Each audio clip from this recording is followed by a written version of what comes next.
നമസ്കാരം. മലയാളി വാർത്തയിലേക്ക് സ്വാഗതം. കേജ്രിവാളിന് ജാമ്യം കിട്ടി. തിരികെ വരാൻ പെട്ടി തയ്യാറാക്കുകയാണ് പിണറായി സഖാവ്. കേസുകൾ പേടിച്ച് മുങ്ങിയ മുഖ്യന് നേരിയ ഒരു ആശ്വാസമാണ് ഇപ്പോൾ ഉണ്ടായിരിക്കുന്നത്. ഇഡി അങ്ങനെ പേടിപ്പിക്കാനൊന്നും നോക്കണ്ടെന്ന് മുഖ്യൻ വിദേശത്തിരുന്ന് വെല്ലുവിളിക്കുന്നുണ്ട്. നിന്റെയൊക്കെ കളി അങ്ങ് ഇന്ത്യയിലല്ലേ നടക്കൂ, ധൈര്യമുണ്ടെങ്കിൽ ഇന്ന് ഇന്തോനേഷ്യയിലേക്ക് വരാൻ. എൻ്റെ പൊന്ന് സഖാവേ, ടൂറിലാണെങ്കിൽ അവിടെ ഇരുന്നാൽ പോരെ, വെറുതെ എന്തിനാണ് പോസ്റ്റ് ഇട്ട് എയറിൽ കയറാൻ നിൽക്കുന്നത്? വിദേശത്തിരുന്നാലും മലയാളികളുടെ ഭരണിപ്പാട്ട് കേട്ടില്ലെങ്കിൽ മുഖ്യന് ഒരു സമാധാനവുമില്ല. കെജ്രിവാളിന് വേണ്ടി ഒരു കുറിപ്പിട്ടതാ, പക്ഷെ മലയാളി കയറി അങ്ങ് മേഞ്ഞു. കമന്റ് ബോക്സ് ഓഫാക്കി മുഖ്യൻ മുങ്ങി.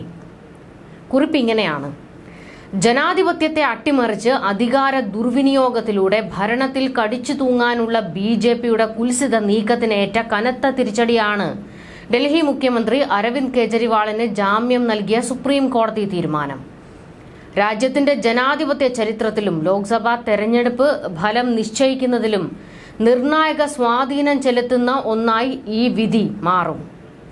എതിർ ശബ്ദങ്ങളെ അടിച്ചമർത്തി ഒരു സമഗ്രാധിപത്യ ശക്തിക്കും എന്നേക്കുമായി മുന്നോട്ടു പോകാനാവില്ല. തെരഞ്ഞെടുപ്പ് ഘട്ടത്തിൽ തന്നെ പ്രതിപക്ഷ മുഖ്യമന്ത്രിയെ തുറുങ്കിലടച്ച് അദ്ദേഹത്തിന്റെ ശബ്ദം അടിച്ചമർത്തുന്നതിലൂടെ ജനാധിപത്യത്തിന്റെ അടിസ്ഥാന തത്വങ്ങളെ തന്നെയാണ് BJP സർക്കാർ കുഴിച്ചു മൂടാൻ നോക്കിയത്. ജനങ്ങളെ വിശ്വാസത്തിലെടുത്തും ജനങ്ങളോട് നേരിട്ട് സംവദിച്ചും തെരഞ്ഞെടുപ്പിനെ നേരിടാൻ നരേന്ദ്രമോദി സർക്കാരിന് ഭയമാണ്. പകരം വർഗീയ വിദ്വേഷം അഴിച്ചുവിട്ടും അമിതാധികാരം പ്രയോഗിച്ചും പ്രതിപക്ഷത്തെ നിശബ്ദമാക്കിയും ജനവികാരത്തെ മാറ്റിമറിക്കാമെന്ന വ്യാമോഹത്തിനാണ് പരമോന്നത കോടതി ആഘാതമേൽപ്പിച്ചിരിക്കുന്നത്. തെരഞ്ഞെടുപ്പ് പുരോഗമിക്കുമ്പോൾ BJPയുടെ നില പരുങ്ങലിലാകുകയാണ്. അത് തിരിച്ചറിയുമ്പോഴുള്ള വിഭ്രാന്തിയാണ് സമീപ നാളുകളിൽ പുറത്തുവരുന്നത്. കേന്ദ്ര സർക്കാരിന്റെ തെറ്റായ നീക്കങ്ങൾ ജുഡീഷ്യൽ പരിശോധനയെ അതിജീവിക്കില്ല എന്നതിന്റെ സൂചന കൂടിയാണ് ഈ വിധി. EDയെ പോലുള്ള ഏജൻസികളെ രാഷ്ട്രീയ ആയുധമായി മാറ്റുന്നതിനോടുള്ള എതിർപ്പ് കൂടിയാണ് വിധിയിൽ തെളിയുന്നത്.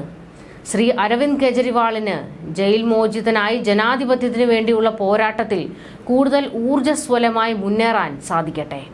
ഇതായിരുന്നു മുഖ്യമന്ത്രിയുടെ കുറിപ്പ്. പക്ഷെ അടിച്ച ഡയലോഗ് എല്ലാം നല്ല ഒന്നാന്തരമായിട്ട് ബൂമറാങ് പോലെ തിരിച്ചടിച്ചിട്ടുണ്ട്. ജനാധിപത്യത്തെ അട്ടിമറിച്ച് അധികാര ദുർവിനിയോഗത്തിലൂടെ ഭരണത്തിൽ കടിച്ചു തൂങ്ങിക്കിടക്കുന്നുവെന്ന്. അല്ല സഖാവേ, ജനാധിപത്യം ചവിട്ടിയരച്ച് അധികാര ദുർവിനിയോഗവും ധാർഷ്ട്യവും കാണിക്കുന്നതിൽ അങ്ങയും ഒട്ടും മോശമല്ലല്ലോ. എതിർ ശബ്ദങ്ങളെ അടിച്ചമർത്തി എക്കാലത്തും മുന്നോട്ടു പോകാനാകില്ല എന്ന് പിണറായി പറഞ്ഞതാണ്. TPയുടെ 51 വെട്ട് ഞങ്ങളെ വീണ്ടും ഓർമ്മിപ്പിക്കരുത്. എതിർ ശബ്ദം ഉയർന്നു പോയതിനാണല്ലോ അത് വെട്ടി നുറുക്കി കഷ്ണങ്ങളാക്കിയത്. എന്നിട്ടാണ് വന്നിരുന്ന് ഗീർവാണം അടിക്കുന്നത്. ജനങ്ങളെ വിശ്വാസത്തിലെടുത്തും ജനങ്ങളോട് നേരിട്ട് സംവദിക്കാനും മോദിക്ക് ഭയമാണെന്ന്. അത് കറക്റ്റാണ്. മോദി ആ കാര്യത്തിൽ തോൽവിയാണ്. അതിലും ലോക തോൽവിയാണ് പിണറായി. ജനങ്ങളെ പേടിച്ചും കരിങ്കൊടി പേടിച്ചും പൊതുമധ്യത്തിൽ ഇറങ്ങാറില്ല. അഥവാ ഇറങ്ങിയാൽ രക്ഷിക്കൽ ടീമിന്റെ നടുവിൽ മാത്രം. ജനസമ്പർക്ക പരിപാടി, നവകേരള യാത്രയൊക്കെ പറഞ്ഞ് കോടികളുടെ ബസ് ഇറക്കി അതിൽ യാത്ര നടത്തിയ ടീമാണ് ജനങ്ങളുമായി സംവദിക്കുന്ന കാര്യം പറയുന്നത്. EDയെ പോലുള്ള ഏജൻസികളെ രാഷ്ട്രീയ ആയുധമാക്കുന്നുവെന്നും മോദി. കേന്ദ്രത്തിൽ മോദി ചെയ്യുന്ന ഇതേ വേല തന്നെയാണ് കേരളത്തിൽ അങ്ങും വിജിലൻസിനെ ഉപയോഗിച്ച് ചെയ്യുന്നത്. വെറുതെ പഞ്ച് ഡയലോഗ് അടിച്ച് പൊങ്കാല മേടിക്കരുത്. പൊങ്കാല ചോദിച്ച് മേടിക്കാൻ കഴിയുമോ സക്കീർ ഭായിക്ക്? ബട്ട് മുഖ്യൻ ക്യാൻ. മുഖ്യനിട്ട പോസ്റ്റിന് താഴെ വലിയ ട്രോളാണ് വരുന്നത്. അന്ന് ഡൽഹിയിൽ പോയി ഒന്നിച്ചിരുന്നപ്പോഴേ തോന്നിയതാ കേജ്രിവാളിന്റെ കാര്യം പോക്കാണെന്ന്. ഇപ്പോൾ ഇന്ത്യ വിട്ടു പോയിട്ടും ബാധ ഒഴിയുന്നില്ല. കണ്ടറിയണം കേജ്രിവാളെ ഇങ്ങടെ കാര്യം എന്തായി തീരുമെന്ന്. വിനോദയാത്രക്കിടയിലും കേരളത്തിന്റെ വിപ്ലവ സിംഹം ജനാധിപത്യത്തിനു വേണ്ടി പടപൊരുതുന്നു. വിശ്രമമില്ലാതെ വിദേശത്ത് പോലും തെരഞ്ഞെടുപ്പ് പ്രചാരണം നടത്തുന്ന സഖാവിന് അഭിവാദ്യങ്ങൾ. എന്തൊരു കരുതലാണോ ഈ മനുഷ്യന്! സ്വന്തം CPM സ്ഥാനാർത്ഥികൾ വോട്ട് തേടി നടക്കുന്ന സമയത്തും ഫാസിസത്തിനെതിരെ ലോകത്തിന്റെ അങ്ങേ തലയ്ക്കൽ നിന്നും പ്രതികരിച്ചു. ഇങ്ങനെ പ്രതികരിക്കാൻ പിണറായിയേ ഉള്ളൂ. കോൺഗ്രസുകാർക്ക് ഇതൊരു പാഠമായിരിക്കട്ടെ. ഇങ്ങനെ മുഖ്യമന്ത്രിയെ കുടയുന്ന നിരവധി കമന്റുകൾ വരുന്നുണ്ട്. കേരളത്തിലെ ജനങ്ങൾ സ്നേഹം കൊണ്ടങ്ങ് വീർപ്പ് മുട്ടിക്കുകയാണ് മുഖ്യമന്ത്രിയെ. എൻ്റെ പൊന്ന് പിണറായി സഖാവേ, കെജ്രിവാൾ ഒന്നുമില്ലെങ്കിലും മോദിക്കെതിരെ ശക്തമായി പ്രതികരിക്കുന്നുണ്ട്. മോദി കേരളത്തിൽ വന്ന് സ്വർണ്ണക്കള്ളൻ എന്ന് പറഞ്ഞിട്ട് പോയിട്ടും തിരികെ ഒരക്ഷരം മിണ്ടാത്ത മുഖ്യനാണ് ഇപ്പോൾ വന്നിരുന്ന് മോദിക്കെതിരെ ഗീർവാണം അടിക്കുന്നത്.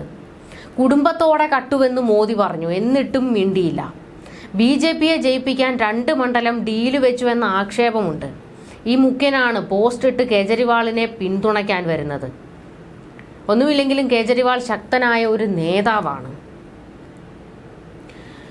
മദ്യനയ അഴിമതി കേസിൽ 50 ദിവസത്തെ ജയിൽവാസത്തിന് ശേഷം ഇടക്കാല ജാമ്യം ലഭിച്ചു പുറത്തിറങ്ങുന്ന ഡൽഹി മുഖ്യമന്ത്രി അരവിന്ദ് കെജ്രിവാളിന്റെ തിരിച്ചുവരവ് വലിയ പ്രതീക്ഷയോടെയാണ് ഇന്ത്യ മുന്നണി സഖ്യം ഉറ്റുനോക്കുന്നത്. EDയുടെ ശക്തമായ എതിർപ്പ് തള്ളിയാണ് കോടതി കെജ്രിവാളിന് ജാമ്യം അനുവദിച്ചിരിക്കുന്നത്.